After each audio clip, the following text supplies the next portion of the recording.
இந்த பதிவை காணக்கூடிய அனைத்து நல்ல உள்ளங்களுக்கும் என் அன்பார்ந்த வணக்கங்கள். இந்த பதிவின் மூலமாக உங்கள் வீட்டுக்கே தோழியாக உங்களுக்காக நான் இந்த பதிவை உங்கள் வீட்டுக்கு வந்து நான் சொல்கிற மாதிரியே நீங்கள் நினச்சிக்கலாங்க. ஏன்னா நல்லவர்கள் எதை தேடிக்கொண்டு இருக்கிறார்களோ அது அவங்க கைக்கு வர்றது இறைவன் செயல். இறைவனின் அனுகிரகம் இருந்தால் இந்த பதிவானது உங்கள் கைக்கு வருங்க. நிச்சயமாக இந்த பதிவின் மூலமாக வாழ்க்கையில் உங்களுக்கு ஒரு புரிதல் இருக்கலாம், இன்னொன்று மாற்றம் ஏற்படக்கூடியதாக இருக்கலாம். ஒரு சின்ன மாற்றம் கூட அடுத்த கட்ட நகர்வின் மூலமாக பெரிய முன்னேற்றமாக மாறக்கூடியதாக இருக்கும். இந்த பதிவு உங்களுக்கு எல்லா இடங்களிலும் வாழ்க்கையில் வளமானதாகவும் செல்வ செழிப்போடு இருக்கக்கூடியதாகவும் மாற்றக்கூடிய அமைப்பை கொண்டுள்ள பதிவாகத்தாங்க இதை நான் உங்களுக்கு சொல்கிறேன். எளிமையான விளக்கங்களும் தெளிவான விளக்கங்களும் உங்களுக்கு கொடுத்து வாழ்க்கையில் இது நாள் வரையிலும் இருந்து வந்த சங்கடங்கள் எல்லாம் நீங்குவதற்கான வாய்ப்புகளை இறைவன் மூலம் அனுகிரகம் செய்ய சொல்லி வேண்டிக்கிட்டு இந்த பதிவை நான் உங்களுக்கு போடுறேங்க. இந்த பதிவானது கடகராசிக்காரர்களுக்கான பதிவுங்க. இந்த பதிவின் மூலமாக இனி வரக்கூடிய காலங்களில் எதை மாதிரியான மாற்றங்கள் ஏற்பட போகுது, கடகராசி இனி கடந்து வந்த பாதையிலிருந்து மாற்றுப்பாதை, அதாவது வெற்றியான பாதை எப்படியெல்லாம் பயணிக்க போகுதுன்னு சொல்லிட்டு பார்க்கலாங்க. கிரக பலன்கள் உங்களுக்கு இப்போ அற்புதமாக இருந்தாலும் ஒரு சில கிரகங்கள் உங்களுக்கு சில தேவையில்லாத வீண் விரயங்களை கொடுக்கக்கூடிய சூழ்நிலை இருக்குங்க. இதுக்காக பயப்பட தேவையில்லை. திட்டமிடல் சரியாக இருந்தால் மட்டுமே போதும். அதனால் இந்த காலங்கள் நமக்கு என்ன மாற்றத்தை ஏற்படுத்தி கொடுத்தாலும் அதற்கு தகுந்தாற் போல் சூழ்நிலையை அமைச்சிக்கிட்டிங்கன்னா பிரச்சனை உங்களுக்கு பெரிதாக இருக்கவே இருக்காதுங்க. பண விரயம் ஆவதற்கான சூழ்நிலை மட்டும்தான் இருக்குது. குரு பகவான் உங்களுக்கு சரியான அமைப்பில் இல்லை, அது மட்டும்தான். மீதி எல்லாமே உங்களுக்கு நல்ல மாற்றத்தை ஏற்படுத்தி கொடுத்தாலும் குரு பகவான் இப்பொழுது செலவு, அதாவது விரய செலவை ஏற்படுத்திக்கிட்டு இருக்காருங்க. இது உங்களுக்கு கொஞ்சம் தேவையில்லாத, தெரியாமல் சில பேர் என்ன பண்ணுவாங்க, நமக்கு என்ன நடக்குதுன்னு தெரியாமல் விடும் பொழுது சில தேவையில்லாத செலவுகள் நம்மளை மீறி நடக்கக்கூடிய சூழ்நிலை ஏற்பட்டுடும். இப்போ இந்த பதிவை பார்க்கக்கூடிய அனைத்து நல்ல உள்ளங்களுக்கும் சொல்லக்கூடிய ஒரே விஷயம் இதுதாங்க. உங்களுடைய நன்மை இதில் இருக்குது அப்படின்னா இந்த பதிவு உங்கள் கைக்கு வரும்பொழுது உங்களுக்கு புரிதல் இருக்கும். அப்போ சரியாக இந்த நாளில் நம்ம பிரச்சனை வராமல் பார்த்துக்கணும். பொருளாதாரத்தை நம்ம ரொம்ப நெருக்கமாக கையாளணும். எந்த விதத்திலும் அதை தவற விடக்கூடாதுங்கிற எண்ணங்கள் உங்களுக்கு ஏற்பட்டுடும். தேவையில்லாத செலவுகளை முதல்ல குறைச்சிக்கணும். மனசு எதை ஆசைப்பட்டாலும் அதை வாங்கக்கூடாதுங்க. ஏன்னா மனசு இப்போ பார்த்தீங்கன்னா உங்கள் ராசிநாதனும் உங்களுக்கு அப்படித்தான் இருக்கார். சந்திர பகவான் நிறைய ஆசைகளை ஏற்படுத்தி விடுவார். இப்போ குருவுக்கு அவரும் சப்போர்ட் பண்ணுறக்கூடிய சூழ்நிலை இருக்குது. என்ன பண்ணுவார், உங்களுக்கு உங்கள் ராசிநாதன் அவர் எதையாவது வாங்கணும், ஏதாவது செய்யணும் அப்படிங்கிற எண்ணங்கள் ஏற்படுத்திக்கிட்டே இருக்கார். இதுவே கொஞ்ச நாளாகவே இருந்துக்கிட்டு தான் இருக்குது. இப்போ பார்க்கும் பொழுது கொஞ்சம் அதிகப்படியாக தோன்றக்கூடிய சூழ்நிலை இருக்கிறதுனால ஏதாவது செலவு செய்துக்கிட்டே இருக்கக்கூடிய அமைப்பு இப்போ இருக்கிறதுனால டக்குன்னு எடுத்து செலவு பண்ணிடுவீங்க. ஆனால் அதுக்கப்புறம் வரக்கூடிய சில பிரச்சனைகள் உங்களுக்கு ரொம்ப கஷ்டத்தை கொடுத்துரும். ஏன்னா வீண் தேவையில்லாத செலவுகளை செய்யும் பொழுது தேவையான செலவுக்கு நம்மக்கிட்ட பணம் இல்லாத பொழுது நம்ம ரொம்ப சங்கடப்படுவோன்றது இப்போ உங்களுக்கு தெரிஞ்சுக்கணும். எதையும் ஒன்றையும் செய்யும் பொழுது யோசித்து சிந்தித்து செயல்படக்கூடிய இடத்துல தான் இன்னமும் இருந்துக்கிட்டு இருக்கீங்க.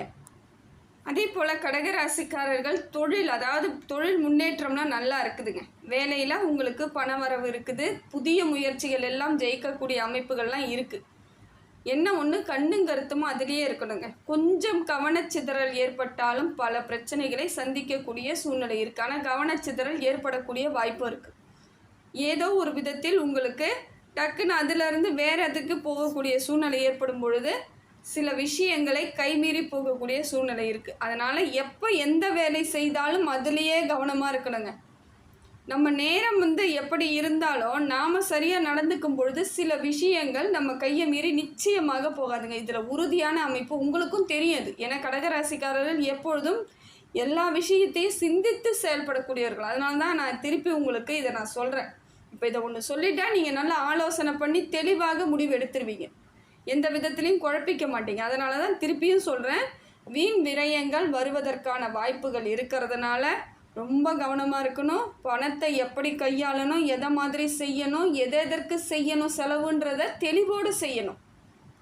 யார் எது கேட்டாலும் இப்போ குழந்தைங்க ஒன்று கேட்குது அப்படின்றதுக்காக நீங்கள் ரொம்ப கஷ்டப்பட்டு எஃபெக்டை போட்டெல்லாம் நீங்கள் செய்யக்கூடாது. அதுங்களுக்கு புரிய வைக்கணும். அந்த குழந்தைங்களுக்கு நாம் புரிய வைக்கணும். சிலர் அப்படியும் செலவு பண்ணுவாங்க. ஏதேதோ விதத்தில் மருத்துவ செலவுலாம் சிலர் பண்ணுவாங்க. ஒன்றுமே இல்லாத விஷயத்துக்கெல்லாம் பெரிய அளவுக்கு பயப்படுவாங்க. இதெல்லாம் இல்லாமல் கடகராசி பார்த்துக்கிறது ரொம்ப முக்கியமான இடங்க இது. அதே பார்த்தீங்கன்னாக்கா நீங்கள் வந்து குடும்பத்தோட ஆலோசனைகளை பெற்று நீங்கள் முடிவு எடுத்தீங்கன்னா கொஞ்சம் உங்களுக்கு சிறப்பாக இருக்குங்க. குரு இப்படி இருக்கும் பொழுது குடும்பத்தில் வந்து உங்களுக்கு முக்கியமான உறவுகள்கிட்ட கேட்டு முடிவு எடுத்துட்டிங்கன்னா எந்தவித பாதகங்களும் இருக்காது. ஏன்னா அந்த இடத்துல அவங்க உங்களுக்கு ஆலோசனை சொல்கிறாங்க, உங்களோட ஆலோசனை கிடையாது. அதனால் அந்த ஆலோசனைகள் உங்களுக்கு சப்போர்ட் பண்ணக்கூடியதாக மாறிடும். அதே போல் இப்போ பார்த்தீங்கன்னா ஆன்மீகத்தின் மீது நிறைய வந்து இப்போ ஆர்வமாக இருப்பீங்க. நிறைய கோவில்களுக்கு போகணும், நிறைய ஆன்மீக நிகழ்ச்சிகளாக செல்லக்கூடிய வாய்ப்புகள் உங்களை தேடி வரும். சாதாரணமாக ஒரு இடத்துக்கு போவீங்க, பார்த்தீங்கன்னா அங்கே கோவில் திருவிழாவாக இருக்கும். அதெல்லாம் பார்க்கும்பொழுது பிரமிப்பாக இருக்கும். நமக்கு நம்ம நினச்சே வரலையே அப்படின்ற மாதிரி அது இயற்கையாக அமையக்கூடிய சூழ்நிலை இப்போ உங்களுக்கு இருக்குதுங்க. இப்போ குரு பகவான் உங்களுக்கு அது மாதிரி அமைப்பில் இருக்கிறதுனால நீங்கள் வந்து குரு வழிபாடை செய்வது ரொம்ப நல்லதுங்க. வியாழக்கிழமையில் கடலை மாலை கோத்து போட்டிங்கன்னா விசேஷம். இல்லை வியாழக்கிழமையில் குரு பகவானுக்கு நெய் தீபம் ஏற்றி வச்சா இன்னும் விசேஷம். இதெல்லாம் சாதாரண ஒரு பரிகாரம். வீட்டிலையே கூட சரிங்க, குரு பகவானை நினச்சிக்கிட்டு பூஜை ரூமில் ஒரு நெய் தீபம் ஏற்றி வச்சு பாருங்கள். உங்களுக்கு உடனடியாக மாற்றம்லாம் தெரியும். எல்லாமே நாம் எளிமையாக செய்தாலே போதுங்க. இந்த பெரிய பரிகாரங்கிறதெல்லாம் நமக்கு தேவையே கிடையாது. மனுஷங்களாக வாழ வைக்கிறதுக்கு தான் இறைவன் இந்த மாதிரி சின்ன சின்ன பரிகாரங்களை தான் சொல்லிக்கிட்டு இருக்காரு. அதனால் நாம் சரியாக நடந்துக்கணும் அப்படின்னு நினச்சிங்கன்னா ஒரு எளிய பரிகாரம். முடிந்தால் கோவிலுக்கு போயிட்டு வியாழக்கிழமை தோறும் நீங்கள் வந்து கடலை கூட அவிச்சு சுண்டலாக பண்ணி கொடுக்கலாம். கடலை தானம் பண்ணுறது ரொம்ப விசேஷங்க. ஏன்னா உங்களுக்கு அந்த பிரச்சனைலாம் நிவர்த்தி ஆகிடும். ஒரே ஒரு பிரச்சனையே உங்களுக்கு இருக்காது. அதே போல் காய்ச்சிய பாலில் குங்குமப்பூ போட்டு சாப்பிட்டு பாருங்கள். தொடர்ந்து ஒரு 7 வியாழக்கிழமை தொடர்ந்து சாப்பிடுங்க. உங்களுக்கு அந்த குரு வந்து எந்த விதத்திலும் உங்களுக்கு இந்த அளவுக்கு வந்து பண விரயம், மன சங்கடம் இதை மாதிரி இல்லாமல் அமைதியாக கொண்டுட்டு போயிடுவார். குரு சப்போர்ட் இருந்தால் இன்னும் நீங்கள் பலமாக இருக்கலாம். அதோடு நிறுத்திக்காமல் எந்த செயல் செய்தாலும் திட்டமிடல் தெளிவாக இருக்கணுங்க. ஏன்னா குரு பகவான் இப்படி இருக்காருன்னு தெரிஞ்சிடுச்சு. நாம் வந்து பரிகாரம்னு சொல்லிட்டு கோவிலுக்கு மட்டும் போயிட்டு வந்துட்டு நம்ம இஷ்டத்துக்கு நம்ம இருக்கக்கூடாது.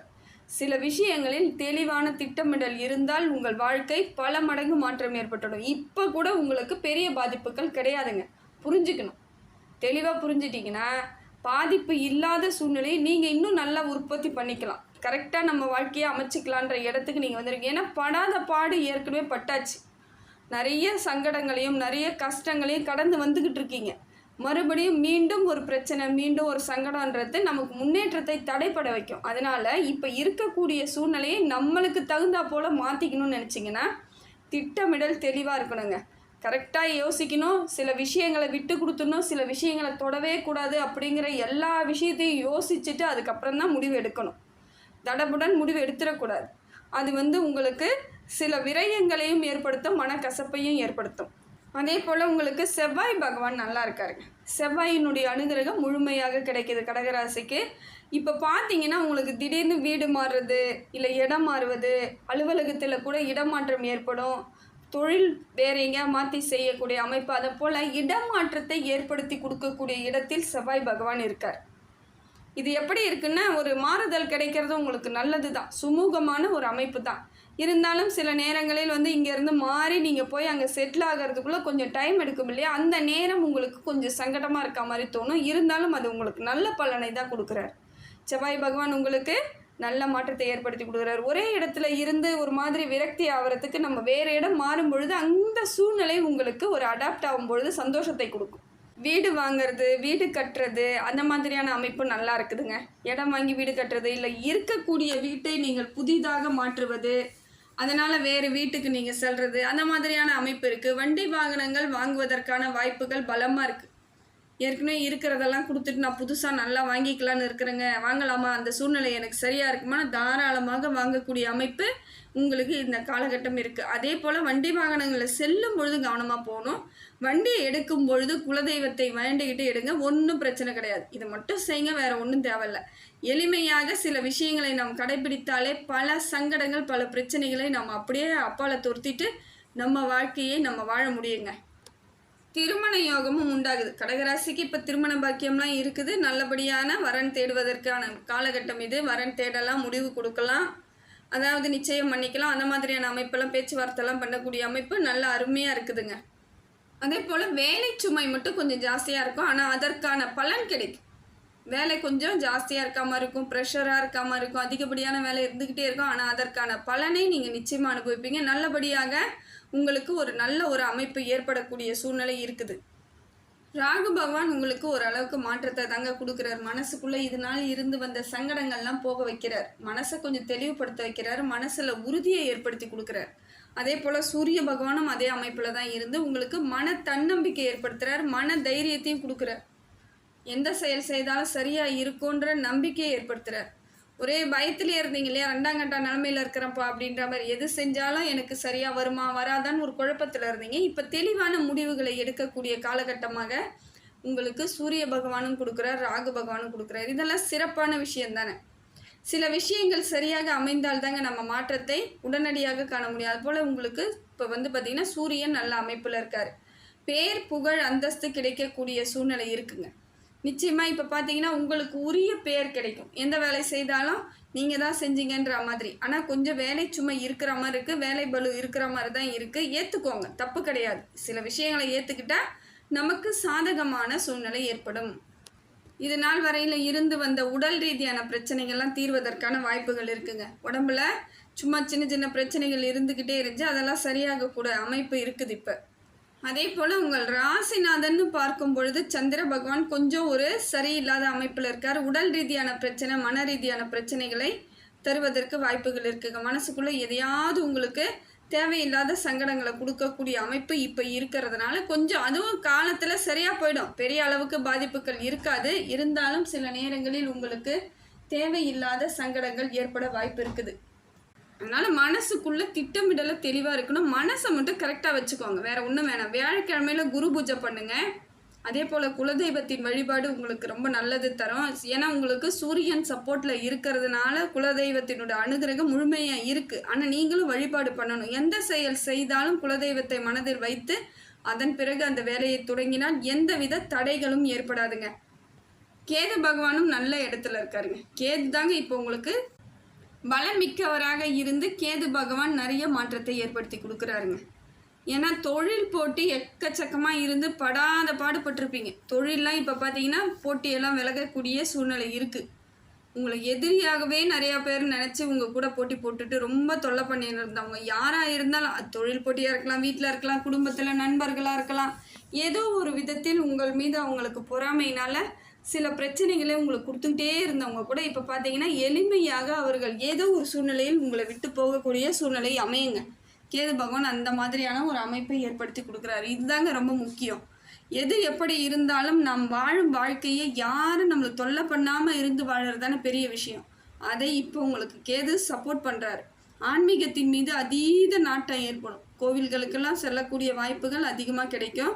அரசாங்க பணி கிடைப்பதற்கான வாய்ப்புகள் அதிகமாக இருக்குது. கடகராசியை பொறுத்த வரைக்கும் நீங்கள் கொஞ்சம் முயற்சி பண்ணால் போதுங்க.